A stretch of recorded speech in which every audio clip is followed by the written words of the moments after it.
ରାମାୟଣର ରୋଚକ କଥା।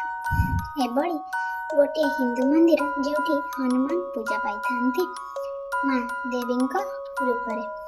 କ'ଣ ରହିଛି ଏହା ପଛରେ ଧାର୍ମିକ ମାନ୍ୟତା?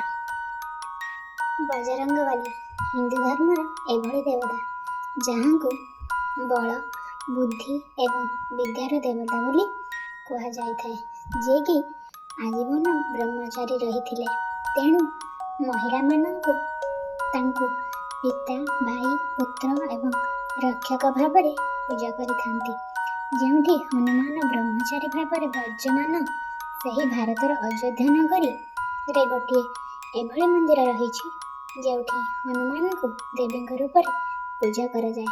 ଏହି ମନ୍ଦିରରେ ତାଙ୍କର ଅଦ୍ଭୁତ ଶକ୍ତି ଏବଂ ବହୁମୁଖୀ ସ୍ୱରୂପର ପ୍ରତୀକ ଅଟେ। ଏହି ମନ୍ଦିରର ଭକ୍ତ ହନୁମାନଙ୍କୁ କେବଳ ବୀରପୁରୁଷ ଭାବରେ ନୁହେଁ, ମାଙ୍କ ରୂପରେ ମଧ୍ୟ ପୂଜା କରନ୍ତି। କ'ଣ ରହିଛି ଏହି ମନ୍ଦିରର ବିଶେଷତା? ଏହି ପୁରାତନ ମନ୍ଦିରରେ ହନୁମାନଙ୍କର 2000 ବର୍ଷ ପୁରୁଣା ପ୍ରତିମା ସ୍ଥାପିତ ହୋଇଛି। ଏହି ମନ୍ଦିରରେ ତାଙ୍କୁ ନାରୀ ରୂପରେ ସଜାଯାଇଛି।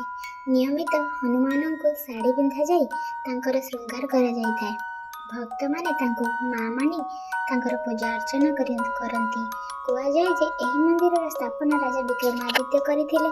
ମାନ୍ୟତା ରହିଛି ଯେ ଲଙ୍କା ବିଜୟ ପରେ ମାତା ସୀତା ହନୁମାନଙ୍କୁ ସିଂହିଣୀ ରୂପରେ ଆଶୀର୍ବାଦ ଦେଇଥିଲେ ଏବଂ କହିଥିଲେ ଯେ ଆଗାମୀ ଦିନରେ କିଛି ସ୍ଥାନରେ ଲୋକେ ତାଙ୍କୁ ଦେବୀ ରୂପରେ ପୂଜା କରିବେ।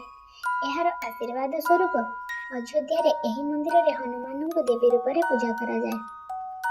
ନବରାତ୍ରି ବିଶେଷ ଅବସରରେ ଏହି ମନ୍ଦିରରେ ହନୁମାନଙ୍କର ବିଶେଷ ପୂଜା ଅର୍ଚ୍ଚନା କରାଯାଏ।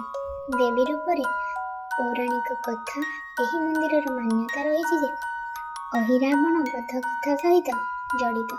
ପୌରାଣିକ କଥା ଅନୁସାରେ ଅହିରାବଣ ଭଗବାନ ରାମଚନ୍ଦ୍ର ଏବଂ ଲକ୍ଷ୍ମଣଙ୍କୁ ପାତାଳ ଲୋକକୁ ନେଇଯାଇଥିଲେ ଏବଂ ସେଠାରେ ଦେବୀଙ୍କୁ ବଳି ଚଢ଼ିବା ପାଇଁ ପ୍ରସ୍ତୁତି କରିଥିଲେ ଏବଂ ସେହି ସମୟରେ ହନୁମାନ ଦେବୀଙ୍କ ରୂପ ଧାରଣ କରି ଅହିରାବଣର ବଧ କରିଥିଲେ ଏବଂ ସେହି ଦିନଠାରୁ ମାନ୍ୟତା ରହିଛି ଯେ ହନୁମାନଜୀ ଦେବୀଙ୍କ ରୂପ ଧରି ଅହିରାବଣକୁ ବଧ କରୁଥିବାରୁ ଏହି ମନ୍ଦିରରେ ତାଙ୍କର ଦେବୀ ରୂପକୁ ପୂଜା କରାଯାଇଥାଏ।